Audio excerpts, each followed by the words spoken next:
My favorite three sets of work, P, T, and O. Welcome back to Soul Quest. Today we're going to talk about how PTO actually works in Shenzhen, China, or in China in general, and how to get the most days off out of your PTO situation.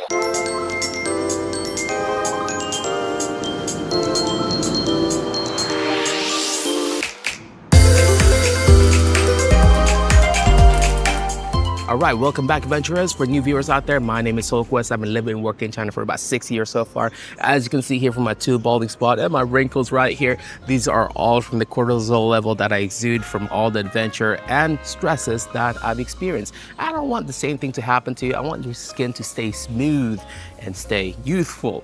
So that's why I make this channel, so that way get less stress. But if you're worried about your future life in China, this is the exact channel for you. I usually talk about how to survive in the ESL industry and how to survive in China in general. And from time to time, I like to make some videos about niche places others yet haven't fully covered.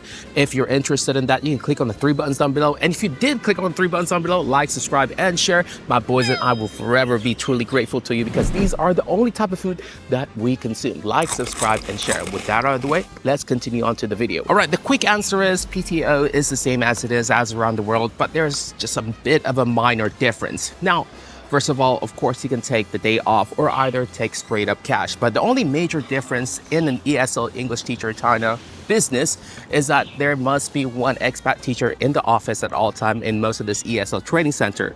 Therefore, seniority wins over you because you are still a first year.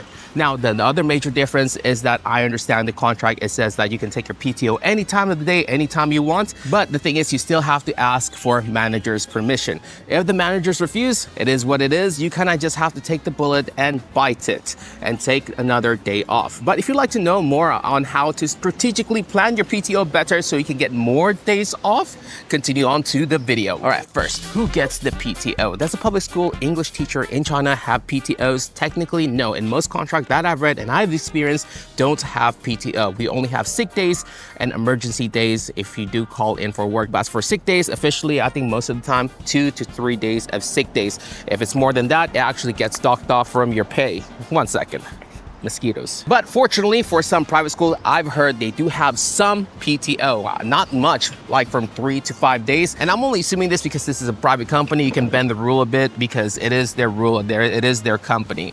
But it is owned partly by the Chinese government as well, so they can't really fully change everything. Next, let's move on to training center. This right here is my most recommended profession for a lot of first-year expat out there, just because of the accessibility and their flexibility. Now, what I mean by flexibility are their PTOs. Typically, in a public school, you don't really have PTOs, but for training center, you do have 3 up to 1 week of PTO, sometimes even more than that in more fancier training center. Now, the main reason why I love these PTO in training center, as a first year, you're still a bit flat-footed, whether you want to stay in China or either go back home. This gives you the flexibility in case there's any unfinished business back at home, or if there's any like bank card issues, problem, documentation. You can just go back anytime and use your PTO without incurring any risk of your contract.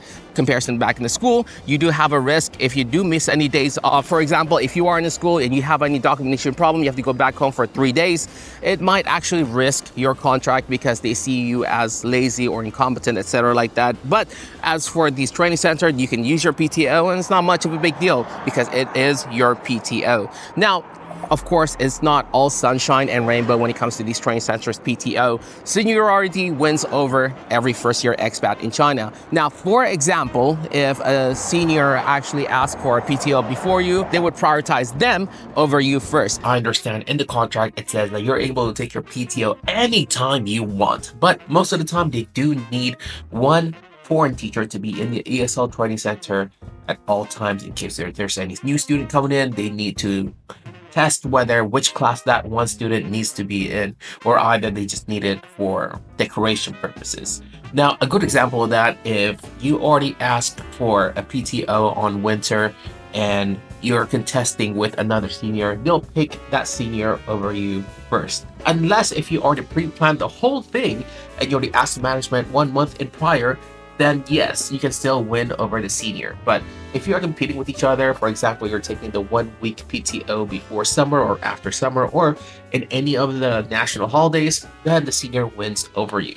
So you do have to plan ahead. Now, on the topic of PTO, there is one thing I regret on my very first year in China, and that is not using my PTO. Now, understandable, my brain was still a bit wee smooth back then, and I really want to get rid of my loan as soon as possible. Now, at that time, I only had $1,000 when I first arrived in China, and I thought that was enough to actually just start out in China because I thought China in general is cheap.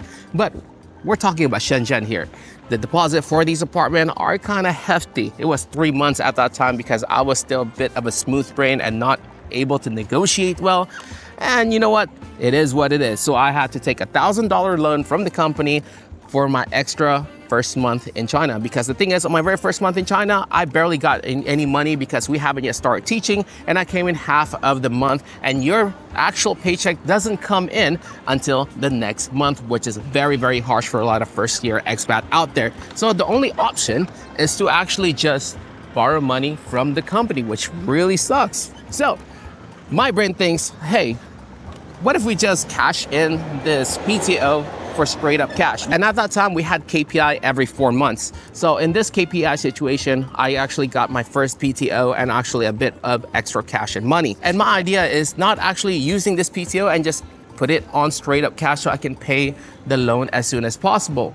But then I kind of regretted that because at that time, I was really stressed out from work and I really wanted a day off. But you know what? I've already used my PTO, so it is what it is. So in my honest opinion, yes, it does help out with the whole loan situation, but having that 1 day mental break will really help you out in the long run and would just really stress you out. So I would recommend for a lot of first year expat out there just to take your PTO and relax for a day. And yes, you do have the honeymoon phase in China where everything's amazing for like a whole 2 months straight. But after that, that's when the reality starts to hit. You're in the new place, you don't understand anything, you have no friends, you do need a time for yourself where it's just to take things off your mind. What if I tell you your 3-day PTO can actually be a whole week off? Now, when it comes to China, there is a lot of national holidays. So you can go for the Golden Week, Zongzi Festival, Qingming Festival, I don't know. You can name all the things, any vacation that you want, and you can combine that with your PTO. One thing that's amazing about this is that you can get a whole week off because of that. For example, you do have a 3-day national holiday, and you can add your PTO with that as well. And let's just say, for this sake of example, you have Monday and Tuesday off. Your national holiday is Friday, Saturday, and Sunday. So that means you already technically have 5 days off. If you add additional 2 days off for your PTO, you have a whole week off, which is basically a really big holiday for you, 1 week off. So the point I'm trying to make is do your research on when these public holidays are off, and you can actually plan your holidays within those public holidays. You can go outside China, within China, or probably go back home and visit your family. This is the best way to take advantage of your PTO. Now again, it is your life and your decision. But if I have to make a choice either to take cash or take your PTO, which one would I take? What are some of the benefits and also negatives? Now, of course, the positive when it comes to taking cash with these PTO is straight up cash. And in case if you do have loans and you pay that off quickly, it will be amazing. But when it comes to loans with your company, there is no interest and you don't really have to pay it off with your PTO. You can pay it off later when you actually make more money on your very second year. The increase is exponential, about 30% of your current salary because you are a second year expat in China. And of course, the benefits of taking your PTO is you can get any days off that you want if there's no senior that is on top of you. And you can take your mind off from work and you can continue working in China in a positive state and positive mood. But yeah, that's all up to you, your life and decision. But in my honest opinion, take your PTO, man. Just enjoy life. Now, in conclusion, PTO as an expat English teacher in China is the same as it is as around the world. You can take it in for cash or either take the day off. But in my honest opinion, take the day off because you can enjoy life a lot more better. Now, if you do take it in for cash, you can pay it off for your loan. That is amazing. But as a first year expat in China, you are getting paid way below under the market rate. So it's not really worth taking the day off for that kind of cash out for that PTO. So For your first year, just enjoy your life, because the thing is, after that honeymoon phase ends, that's when the whole reality starts to crash and you start to panic and you want to go back home and you have that major homesickness. And this PTO will actually help you relieve that homesickness, because this is the major hurdle or the great firewall for a lot of expats to actually enjoy their life in China. And a lot of people that I know that took their PTOs actually have a great time in China, and some people who don't take their PTO would often be more disgruntled every month, because after your 4th month, that's when reality starts to hit. One thing I gotta say is take your goddamn PTO and enjoy your life and get rid of your stress, get rid of the cortisol level, and so you don't have bald spots just like me. All right, before we end this video, I do have one question for you. Do you actually have PTOs? Because as for me, I'm currently working in the public school. I don't really have PTOs, unfortunately, but I do have a lot of days off. So I would like to know what you do with your PTOs. Did you cash it in, or either you go travel somewhere else in China or outside China, or perhaps just chill at home, play Xbox all day? And yeah, that's all about it for now. I look forward to your comments. So until next time, if you have any other question, comment down below. I'll try to reply to you as soon as possible. Until next time, SoulQuest logging out. Peace.